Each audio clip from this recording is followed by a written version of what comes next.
Hello, I'm Ed Rabyd, otherwise known as the Rabyd Atheist, a former pastor turned atheist, now compassionate anti-theist.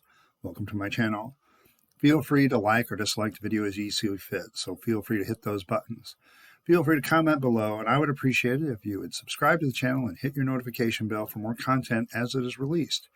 You're also free to share my videos as much as you like. The purpose of this channel is educational in regards to atheist and deconversion issues, and politics, Bible, theology, and philosophy in relationship to those issues. Today's topic actually comes from a comment I received from Sweaters and Harmony, still one of my favorite names on the internet, where she writes, thoroughly enjoyed this episode as always, and she's talking about my Fear and Obey one, talking about the central tenet of Christian ethics. If I may propose a topic for a future video, it is this: mental illness in the Bible, mental illness as a feature in the creation of the Bible stories. Seems to me that many of the miracles, perception, disturbance of various biblical characters could be attributed to this sort of thing. Thanks for considering my idea, Ed. Cheers. Yes, it is a very interesting concept because my perception since I've left religion is that religion makes you delusional, that it encourages delusional thinking. And it is for this reason that I am an anti-theist, because I fight against religion and the beliefs that religion has in many shapes and forms. I know a lot of people just kind of take a neutral position to theism. I do not. I think we'd all be better off without religion and without theism, and I think I demonstrate that in a lot of ways. But when it comes to mental illness and the biblical characters, the first hurdle I have to overcome is I believe a lot of it is myth. Okay, I believe there's a lot of myth in the Bible.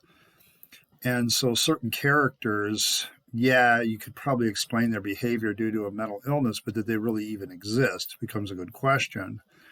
So that becomes an issue. But I think where there might be the most legitimate claim at mental illness influencing a biblical story, I think would be the resurrection of Jesus Christ. And what I mean by that is all you need is for somebody to have a post-grief hallucinogenic experience of Jesus alive from the dead, which happens quite often. It's a very common thing even today, where people will have these hallucinogenic kind of experiences where they hallucinate that their loved one is back from the dead. And this happens a lot, and it's well documented. I think, and this, of course, is a form of a psychosis where you're delusional in that state. And so it would explain if these people truly and genuinely were with Jesus. Let's say Jesus was a legitimate rabbi in the ancient world. Maybe he did say some things to piss off the Jewish leadership, and they found a way to get the Romans to kill him. Say that some of these disciples have these delusionatory experiences. They have hallucinogenic experiences. And then they tell the story that they have seen the risen Christ. Everybody else starts fabricating stories. I saw this often in a Pentecostal church where one miracle would lead to a bunch of other miracles. And so that's one way that mental illness could very much be a part of the biblical story. But I want to go to a deeper thread because I want to look at the mentality of the people who wrote the Bible, in the sense of what kind of psychosis does it take to believe that you're hearing from God? All the prophets, everybody who puts pen to paper in the scriptures is believing they're doing God's work. And so it becomes an interesting discussion to me on how the writers not only capture a story or present a story to their reader, it's also an interesting thing of how other people use that and preserve that story. Now, probably one of the best examples, I think, is Abraham offering up Isaac, his son. because you start off with the story itself in the Pentateuch, in Genesis. And the first thing you realize, now we could argue that maybe it's culture or whatever, but we'd have to say that if Abraham was a legitimate dude, he has a psychosis where he believes very much that he's heard from God to sacrifice his only child, his only son of promise. It's not that he didn't have other kids, if you read the story. But he's asked to offer up Isaac. And he believes it so much that he is willing to kill his child. Now, I think this is a terrible, awful story as an atheist. I think that's child sacrifice really, if somebody tried to do that today, and there are forms of this that actually do take place, but if somebody tried to do this today, they'd be locked up. They'd be like, you're psychotic, you're delusional, we need to get you under control, and we're certainly going to take your child away from you because we don't want the child dead. We wouldn't consider this a normal action. In fact, we would consider it a very disturbing thing that we would want to put an end to. But here's the real kicker with the Bible and this story. Other people try to justify it. Other biblical writers, particularly in the New Testament, Paul, I think, tries to use this as an example of faith. The writer of Hebrews certainly uses it as an example of faith. That somehow they look in their mindset towards this story and in a deluded way change it from being a horrible, terrible idea into an action of faith. Now, I want to tell you something. It's that notion that somebody is acting in faith rather than acting in a delusional manner that could be very well the heart of not just the Christian mission, but a lot of religious thinking, that somehow what we think would be normal and right, we twist because it could be God telling us to do something different. And I find this very, very disturbing because I remember as a Christian, I used to justify the characters of the Bible doing what they did because God told them to. But did God tell them to? Becomes a really good question. Or were they just thinking that God was telling them something? We often get into mental situations where we want some sort of justification, but faith gives you the ultimate card, doesn't it? In saying that, God told me to.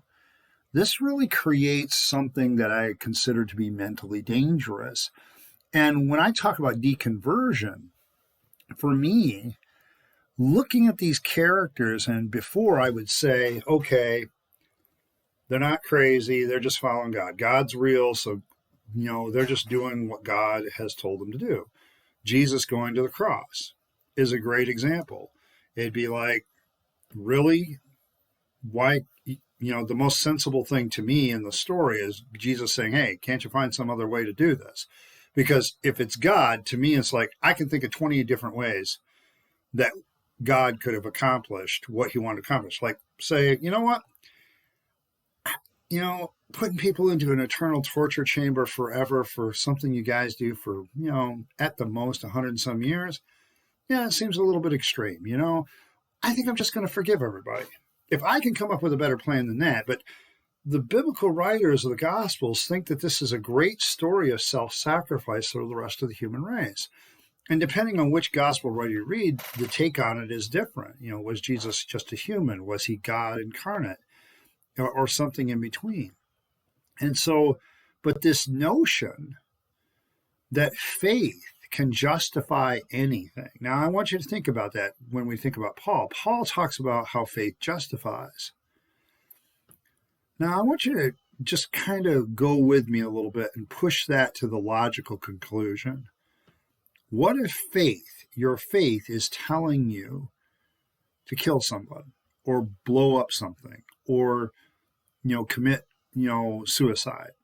On and on the list goes. If that's your faith, that's an incredibly powerful delusive state. Now, here's the real kicker. Religion encourages these types of deluded states. And when you look back at the biblical characters, that kind of really pushes the dilemma, doesn't it? Sure, I can look at a lot of these biblical characters and go, yeah, they were nuts. Okay, I think David was a little bit touched at times. In fact, it even says that he pretended to be crazy. Well, even when he wasn't pretending, there was a little bit of, I'm hearing from God, and this is the way. I mean, he was so zealous that other people paid a heavy price for his zealotry. Okay. You look at any of the other characters of the Bible, various ones, that just ate all kinds of crap simply because they were following God and God was doing what they told them to do. There's some that became genocidal maniacs. I mean, when you look at Moses, getting all pissed off because the Israelites didn't kill everybody. They didn't slaughter, the Amalekites well enough or the Midianites well enough. And he gets pissed off. It's that mentality. Does that seem right in the head to you? Does that seem okay to you? Because if it does, I'm worried about you. Okay, when you can, this is what really gets me about some of the theists that come on this channel. They will try to justify genocide and they will try to justify slavery. I've had this happen a couple times now, and it's like, how the hell do you get into a mental state where you think genocide or slavery in any context is a good thing? I'll tell you how. Your Bible told you so. Your Bible told you that it was okay. And you have this thing, I got to believe the Bible, I got to obey the Bible, got to have faith in the Bible. And faith has caused you to be deluded in thinking that those things that most human beings look at and go, ew, you are like, well, it's God, so I got to figure out how to make it work. And that is a big problem for me. I am sorry. I don't see that at all.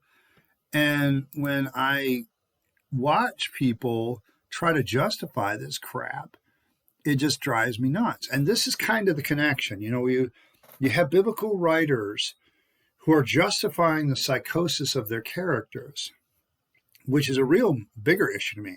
And in so doing, justify the psychosis of the followers of that religion.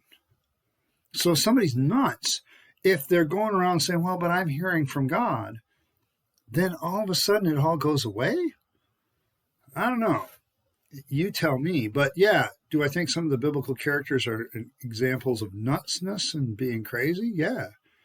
That's a technical term, being crazy.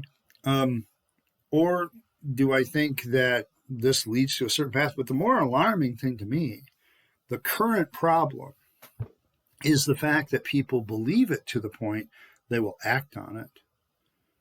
I mean, there was just a case, not too long ago of a Michigan couple that let one of their children die because, it's the will of God.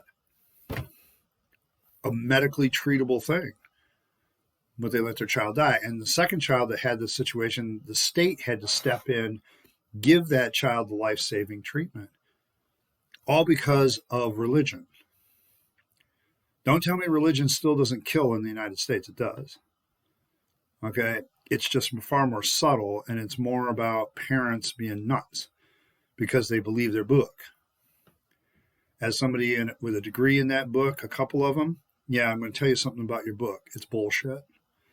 And if you're going to follow it that closely where you're justifying mental illness in yourself or others, I think you have a problem.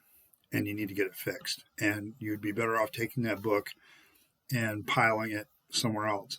I'll tell you how strongly I feel about this. People ask me, have you read the Bible that much since you left the pulpit? And the answer is no, not very often. I read it for my Tall Tale of Jesus series. I've read it whenever I've analyzed a certain story in the Bible, like I just, reviewed the story of Abraham for this video. But you know what? I purposely avoid it, because I think it reinforces some of the aspects of my own skull that I don't want there anymore. And I don't want to be justifying these actions by reading in them, somehow finding sympathy. No, I just don't want to do that anymore. And this is kind of the problem that I find myself in on a regular basis when it comes to this stuff. because I don't want to be reminded of my past that much. And so that's kind of where I stand on the whole issue of mental illness in the Bible. Yeah, characters. Yeah, writers. Yeah, followers. You got to watch it. Do. I have two comments of the day I want to deal with. Joe Anoja, one day ago, said Rocky Balboa an atheist. Yeah, that's like the fourth time somebody's accused me of being Rocky Balboa. Thanks, appreciate that. I guess it's an old joke. And pumpkin guts. 2 days ago. Thanks for an interesting glimpse into a really alien world. And this is where I was talking about so-called holiness, the mind warp of sanctification. My Pentecostal world was a weird world. And I want everybody to understand that I think a lot of the things I saw in Pentecost are why I'm an anti-theist. Because I've realized how much spirituality and God and following things can really cause a lot of psychological harm and damage. So I want, people to understand that that's why I go for these things as hard as I do. Because I really do believe that religion makes you delusional. It causes you to look at the world in the wrong way. It causes you to look at the world through a warped lens. And that's not going to be good for you or the people around you. So yes, it's a weird world. Trust me, a very, very weird world that Pentecostal holiness exists in. And it just is a scary world too. And you really need to, make sure you understand that when you're dealing with people in that world. They could hear from God at any moment and suddenly you're not their friend anymore. They can hear from God and God knows what they'll do. Don't know. So, I think the real problem I had as a Pentecostal minister through the two churches I pastored and was everything with all the weirdness from, when I was an associate pastor, we had a woman that completely convinced herself that God had made her pregnant. And she went through everything, and there's a psychosis for that. So to keep in theme with topic, but yeah, it's a weird world. She literally got bigger. She looked pregnant. She wasn't pregnant. Okay. She had convinced herself that God had impregnated her in some way. And that was just the way it was.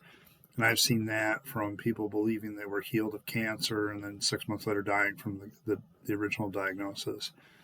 I've seen all kinds of things where people harmed themselves, harmed their relationships because they thought the devil was in this or the devil was in that. I had a couple that raised foster kids, and some of their justification for some of the way they treated those kids was purely God told me to do it.